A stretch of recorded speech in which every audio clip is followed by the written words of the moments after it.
আগারগাঁওয়ে এনএসির সভা পরবর্তী ব্রিফিংয়ে সাংবাদিকদের সঙ্গে কথা বলছিলেন অর্থমন্ত্রী। আমরা এতক্ষণ যুক্ত ছিলাম সেখানে। আগামী অর্থবছরে রাজস্ব আহরণের পদ্ধতিগত পরিবর্তন না হলে প্রায় 1,40,000 কোটি টাকার ঘাটতি থাকতে পারে।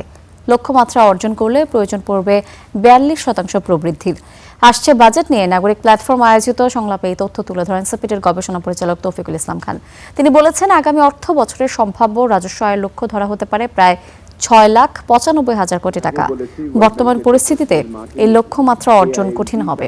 এছাড়া সরকারকে রাজস্ব বাড়ানো, ব্যয় নিয়ন্ত্রণ ও ঋণ ব্যবস্থাপনায় বড় চ্যালেঞ্জ মোকাবিলা করতে হবে।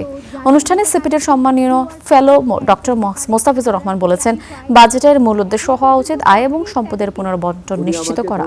ঋণ ব্যবস্থাপনা নিয়েও উদ্বেগ প্রকাশ করেছেন তিনি। শুধু সুদ পরিশোধেই প্রায় 1,40,000 কোটি টাকা প্রয়োজন হতে পারে বলে মনে করেন এই অর্থনীতিবিদ। তিনি আরো বলেছেন, যা অর্থনীতির উপর বাড়তি চাপ তৈরি করতে পারে।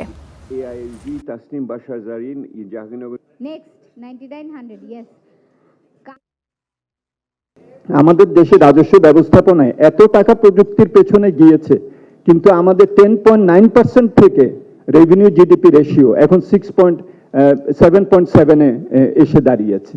সো এই যে প্রযুক্তি এত টাকা ব্যবহার করলাম, কোনো কাজে কিন্তু লাগলো না।